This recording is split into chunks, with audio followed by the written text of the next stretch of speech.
Listen to me. Hear me. Good life is not a rehearsal. You don't get a second take.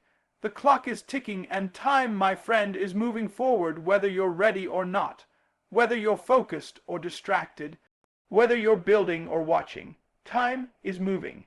And the question is, are you moving with it? God has entrusted each of us with a sacred responsibility, our lives. And your life, child of God, is not just a random sequence of events. It's a garden, a place meant to grow something beautiful, something purposeful, something fruitful. But here's what I've learned, and I hope you hear me deep in your soul. What grows in your garden depends on what you water. If you keep watering weeds, don't you dare be surprised when you look around and see chaos instead of peace, confusion instead of clarity, dryness instead of abundance. You've been blaming the soil, blaming the weather, blaming your upbringing, blaming the people around you. But the truth is, some of the weeds in your life are there because you've been watering them. You've been giving energy to arguments that don't edify. You've been spending time in places that drain your soul. You've been nurturing relationships that choke your identity. And all the while, the seeds of your purpose, your gifts, your goals, your growth are sitting in the corner of the garden, thirsty, waiting for your attention. You cannot expect a harvest of peace when you keep sowing seeds of stress. You cannot expect joy to grow when you keep feeding bitterness. You want clarity, but you're entertaining confusion.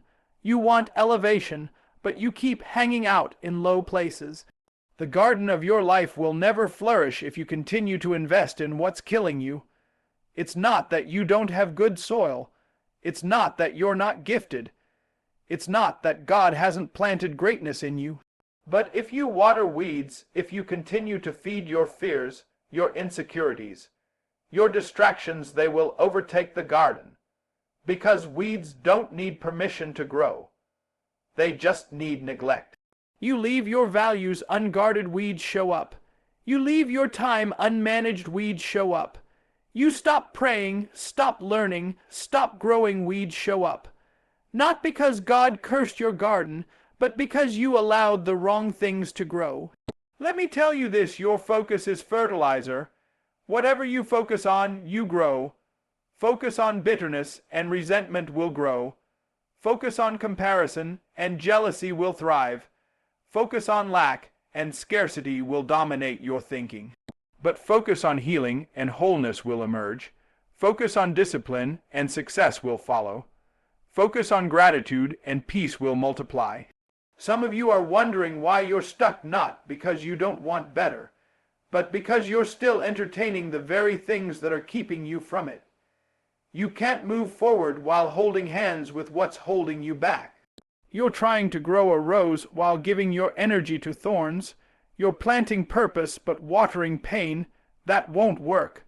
The garden of your life requires intention, and that means you've got to be ruthless about what stays and what goes. You've got to make up in your mind that from this day forward, you're going to guard your energy like it's your lifeline. Because it is. You're going to be careful who you let speak into your soil. Not every voice deserves access to your garden. Some people only know how to plant weeds. They bring nothing but gossip, discouragement, and drama, and you've been letting them sow into your field like they own it. But hear me, this is your life. This is your ground. This is your legacy, and you have every right to say, no more weeds. Stop watering your fear. Stop nurturing your doubt. Stop entertaining thoughts that say you're not enough, you're too late, you're not qualified. Those are weeds planted by the enemy to choke out the truth of who you are. You are a chosen vessel. You are planted for purpose. You are created with intention. And you don't have time to waste on things that don't feed your future. What would happen if you gave the same energy you give to worrying, to working on yourself? What would grow if you took the time you spend overthinking and used it to build your skills, heal your trauma, shape your vision? What would blossom if you stopped pouring into people who drain you and started investing in people who grow you? Let me tell you, the harvest is not the issue. God has already designed a fruitful outcome for your life. The issue is what you're doing with your garden. Are you planting seeds of discipline? Are you removing toxic habits? Are you tilling the ground with consistency? Are you shielding your mind from the weeds of the world? Because if you don't manage your garden, the weeds will. So I challenge you, be intentional. Every day, choose to water what aligns with your calling, feed your faith, nurture your peace, cultivate your joy. Eliminate distractions, pull out lies, uproot toxicity, and watch what begins to grow. Because when you stop watering weeds and start feeding what's divine within you, your life will bloom in ways you never imagined. Time is the most precious currency you will ever hold. It is invisible, intangible, but irreversible. You can't touch it, you can't bottle it, you can't rewind it, and once it's gone, it's gone. You can get another job, you can rebuild your credit, you can regain strength, but the one thing you will never, ever get back is time, and the tragedy is that many people are living like they've got an unlimited supply of it. Every second you breathe is a second borrowed from eternity. Every moment you waste is a moment that will never return. The clock is ticking, and it doesn't pause because you're tired, confused, undecided, or distracted. It doesn't stop because you're afraid to move forward. Time keeps marching. The question is, are you marching with it, or are you stuck in yesterday? Some of us are spending time like we have a lifetime to spare. We're stuck in loops of procrastination, delaying the discipline we know we need, waiting for the right moment to start what God already told us to begin. And yet, the minutes are slipping through our fingers like sand, and all we have to show for it is regret. You can't build your future while playing with your present. You can't keep saying, "One day I'll do it," because one day becomes someday, and someday becomes never. The graveyard is full of dreams that were never started, goals that were always pushed to tomorrow, talents that were never developed because the clock kept ticking and they kept thinking they had time. Let me break it down. Time is not a toy. It's not a thing to play with. It's not a luxury, it's a test. It's a measurement. It's a mirror that reflects your priorities. Show me how you spend your time, and I'll show you what you truly value. If your schedule is full of things that don't build you, heal you, or push you, then don't be surprised when your life feels empty, chaotic, or stagnant. We live in a generation where people spend hours watching other people, live hours watching reels, vlogs, TikToks, reality shows, and yet they don't invest 10 minutes in their own development. You know what's trending, but you don't know what's next for your own life. You're keeping up with celebrities but can't keep up with your own goals. You're watching success like it's entertainment when God meant for you to walk in it. You were never called to be a spectator in life. You were called to be a steward, a manager of your moments, a builder of your vision, a developer of your gifts. But that only happens when you understand the sacredness of time. You don't have time to waste explaining yourself to people who are committed to misunderstanding you. You don't have time to babysit broken relationships that refuse to grow. You don't have time to keep hitting snooze on your own calling. Let me tell you something, the enemy doesn't have to destroy you. All he has to do is distract you. If he can get you to waste your time, he's already won half the battle. Because a distracted person is just as ineffective as a destroyed one. If he can get you to focus on drama, fear, gossip, doubt, comparison, if he can keep you busy doing nothing, then you'll never become who you were born to be. You'll never write the book, never start the business, never walk in purpose, never reach your potential because you didn't respect your time. The people who succeed in life are not always the smartest. They're the most focused, the ones who guard their time like treasure, the ones who get up early, stay consistent, say no to nonsense and yes to growth. The ones who don't wait for perfect conditions, they work with what they have and build as they go. Because they understand this time will never come again. Every day you are either investing time or wasting it. You are either getting closer to the person you want to become or drifting further away. Your future is not waiting in the distance, it's being shaped by what you're doing right now. What you do with your time is what you're doing with your life. So stop treating your minutes like they don't matter. Start waking up with purpose. Start organizing your day. Start learning something new. Start working on that dream. Start saying no to what drains you and yes to what drives you. Because at the end of your life, you won't be asked what you planned to do, you'll be asked what you did with the time you were given. The clock is ticking, not in fear, but in urgency, not to pressure you, but to prepare you. Don't wait for a tragedy to teach you to value time. Don't wait for loss to show you what matters. Decide now, today, this moment, that your time is sacred, your life is valuable, and you will no longer play with what heaven paid for. You will never step into healing while you're still running after what broke you. Healing is not something that happens by accident. It's a deliberate, conscious, and courageous decision to let go of what hurt you so you can make room for what can heal you. And too many people are stuck in cycles of pain because they're chasing closure, chasing apologies, chasing explanations, chasing approval from the very things that caused their wound in the first place. You cannot chase healing and chase hurt at the same time. You've got to choose, and the tragedy is, so many people don't realize that what they keep running after is what's keeping them sick. They think they need answers, but what they really need is release. They think they need the people who hurt them to fix it. But some people can't fix what they broke because they were never whole themselves. You're looking for repair in the place of the wreck. You're trying to clean up the mess with the same hands that made it. Healing is a forward motion, but hurt is always trying to pull you backward. Every time you revisit that conversation in your mind, every time you replay what they did, every time you reopen that message or scroll through their pictures, you are re-entering a place that God is trying to call you out of. And the longer you chase what hurt you, the longer you delay your healing, not because healing isn't possible, but because healing can't happen in a heart that's still reaching for the past. Some of us are more committed to being right than being healed. You want to prove your point.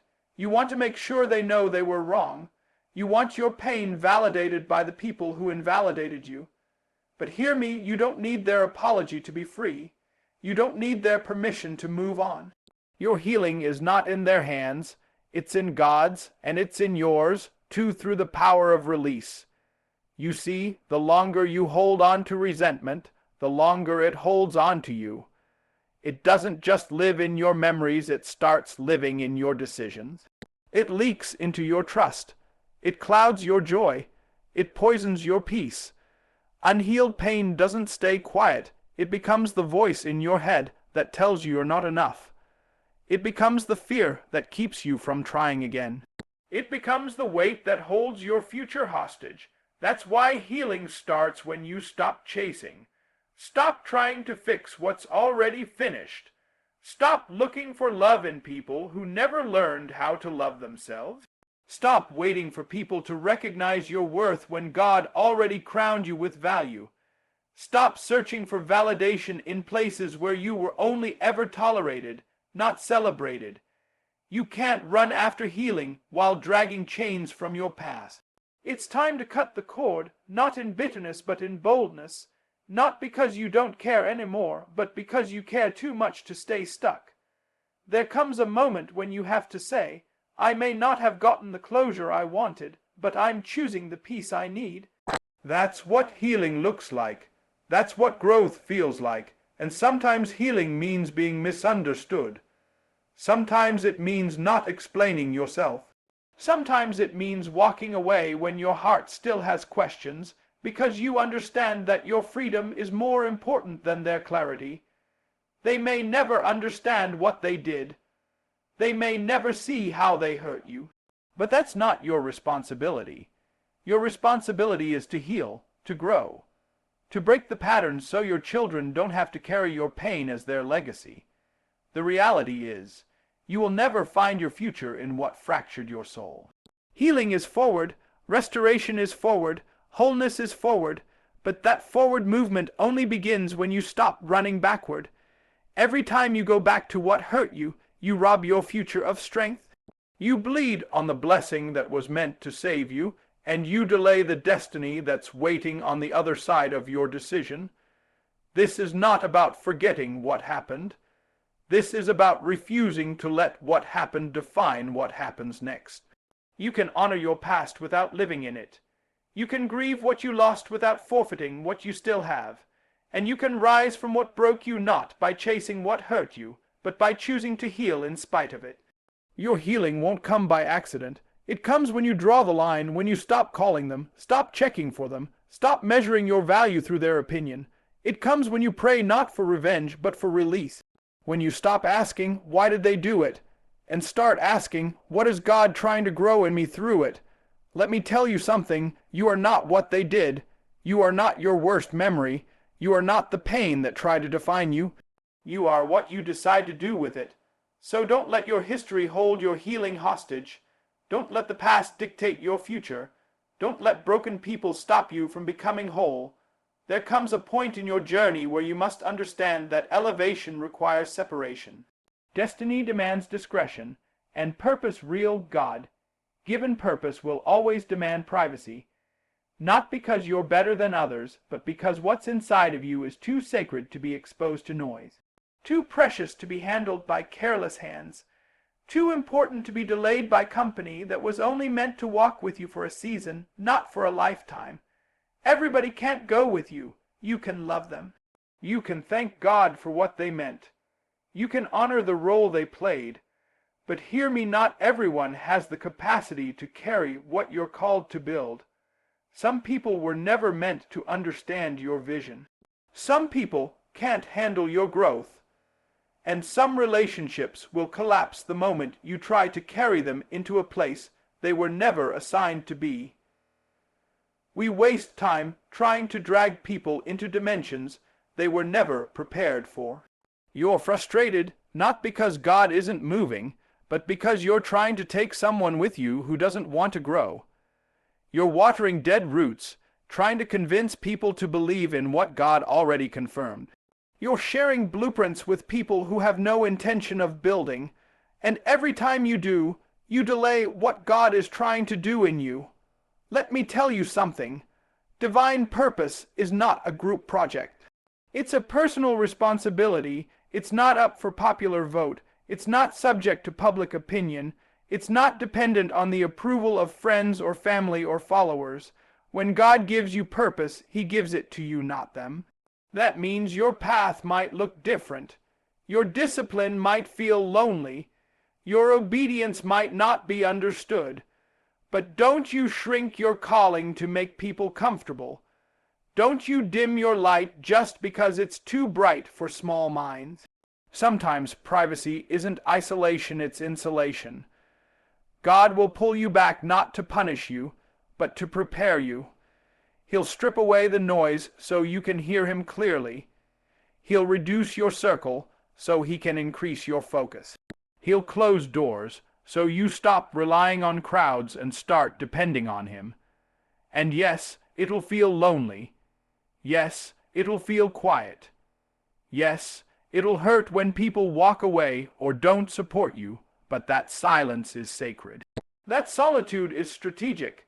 That space is holy. Do you remember how God formed Adam? He didn't create him in a crowd. He didn't consult the angels. He formed him in the dust, in the quiet, in a space where no one else was watching. Why? Because creation happens in privacy. Destiny is developed in the dark. Purpose is shaped in silence. The most powerful transformations are not public, they're private. They happen in the midnight hours when nobody's clapping. They happen in the wilderness seasons when nobody sees the sacrifice. They happen behind the scenes when you're grinding, praying, studying, healing, building, and nobody is watching. Stop seeking validation for something they were never meant to understand. Stop explaining yourself to people who don't even know who they are. Some of the people you're trying to bring with you were only meant to teach you, not travel with you. They were sent to be part of the lesson, not part of the legacy. Purpose requires pruning. God will cut away what can't carry the weight. He'll remove distractions dressed up as friends. He'll detach you from what no longer fits the season. Not because he's cruel, but because he knows what you're carrying is too heavy to take baggage with you. And sometimes that baggage looks like familiar places, familiar people, familiar habits, but you can't conquer new territory with old mindsets. Everyone can't go with you, and that's not rejection, that's redirection. That's God clearing the runway so you can finally take off. That's heaven telling you it's time to stop circling and start climbing. But you can't ascend with people who are committed to staying grounded. You can't fly while holding hands with what keeps you earthbound. You can't be loyal to comfort and still reach your calling. And don't think that just because they started with you, they're supposed to finish with you. Jesus had 12, but only 3 went up the mountain, and even among the 3, there were some places he had to go alone. When he went to pray in Gethsemane, he told his disciples, "Stay here while I go over there and pray." That's purpose. That's privacy. That's knowing when to love people enough to leave them behind for a moment, so you can step fully into what God has called you to do. It's not about being arrogant. It's about being aware. Aware that your time is limited. Aware that your assignment is real. Aware that your future depends on what you're willing to walk away from. And when you finally realize that not everyone has the capacity, the maturity, or the calling to walk with you, you'll stop trying to convince them and start committing to what you were born to do. Your destiny was never designed to compete, it was designed to cultivate. See, we live in a world that teaches you to measure your worth by how you stack up against others. A world that says you're only winning if someone else is losing. But destiny doesn't play by man's rules. Your God-given purpose does not operate in competition. It moves in completion. It is not about being better than them, it's about becoming the best version of you. The moment you start comparing your journey to someone else's, you lose sight of your own path. And that, my friend, is how people get stuck. Not because they aren't talented, not because they aren't called, but because they get distracted watching someone else's race and forget that their shoes were never meant to run that course. You were not created to be a copy. You were not placed on this earth to be a second-rate version of someone else. God gave you a unique fingerprint because he intended for you to leave a unique mark. And as long as you're trying to imitate what someone else is doing, you will never activate what's inside of you. As long as you're trying to fit into someone else's mold, you will suffocate the masterpiece God is forming in you. Destiny is not a competition, it's a calling, and the calling on your life does not require you to beat someone else to win. When God calls you, he's not looking at someone else's track record to decide your outcome. He's not scrolling through resumes in heaven. He's not comparing your performance to your neighbor's progress. He's saying, will you be faithful with what I gave you? Will you focus on what I placed in your hands?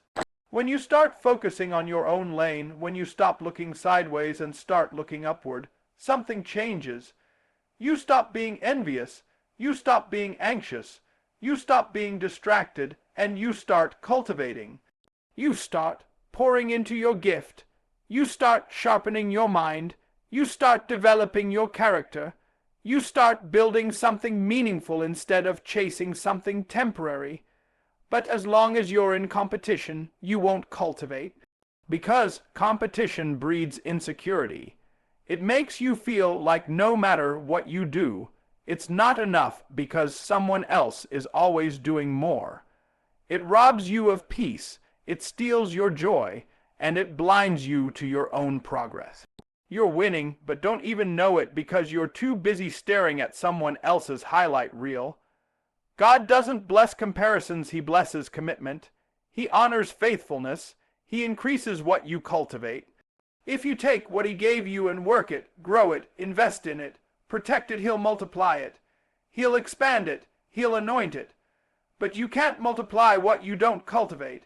and you won't cultivate what you keep comparing. Stop trying to outshine people and start trying to outgrow yourself. Don't spend your energy trying to beat them. Use that energy to build you, because your only true competition is the version of you who keeps making excuses. The version of you who stays stuck in fear. The version of you who hides from responsibility. That's who you need to outrun. That's who you need to overcome. The world will always push you to compare, but heaven is calling you to commit. To develop what's in your hands, to mind your garden, to water your roots, to focus on the assignment in front of you, not the applause beside you. Because when you cultivate what God gave you, you don't need to compete. You'll produce fruit that speaks for itself. You'll walk in a peace that doesn't need to prove anything. You'll carry a confidence that's not based on comparison, but on clarity. And here's the beautiful part. When you really begin to cultivate, you'll celebrate others instead of competing with them. You'll stop seeing their wins as threats and start seeing them as proof that purpose works. You'll realize that their light doesn't dim yours, that their elevation doesn't limit your altitude, that their harvest doesn't mean there's no room left for yours. There is no shortage in the kingdom of God. There is no scarcity in divine purpose. There's room at the table for everyone who's willing to show up and cultivate what they've been given. You don't have to steal their seat. You just have to build your own. So stop competing, start cultivating, start working the gift, start developing the discipline, start focusing on your next level, because when you cultivate, you rise. When you cultivate, you grow.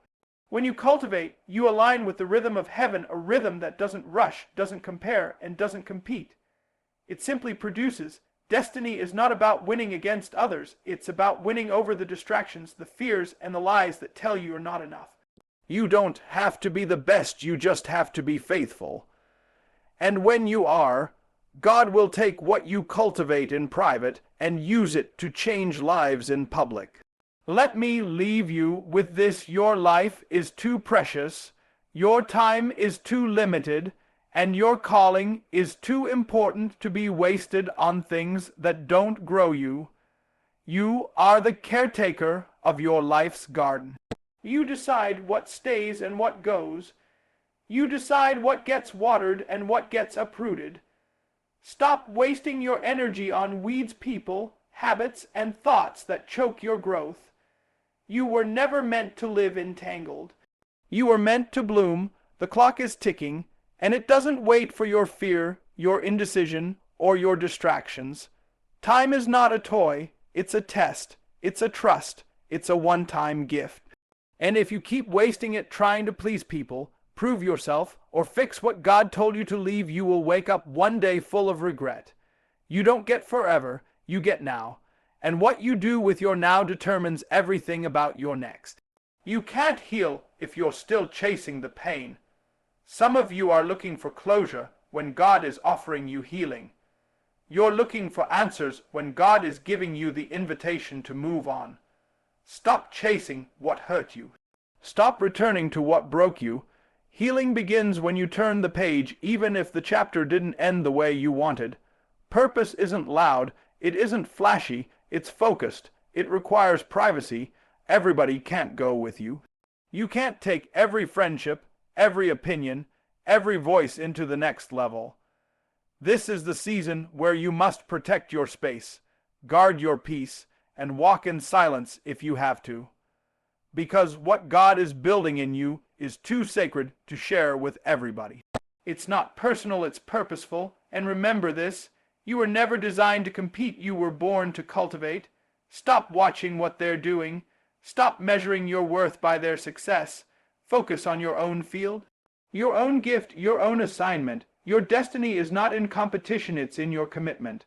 God will bless what you work. He will multiply what you cultivate, but He cannot bless a life spent in comparison. So focus on yourself, focus on your healing, focus on your growth, focus on your assignment. Your future is too powerful to be delayed by distractions. You don't have time to entertain small talk, small minds, or small battles. You are called for more, created for more, anointed for more. Don't waste another second. Don't lose another day. Get back in alignment Get back to yourself. Get back to God. Because the moment you truly focus, the moment you shut out the noise and lean into your purpose, is the moment everything begins to change. This is your moment. Focus on yourself. Don't waste your time. And watch what God will do with your life.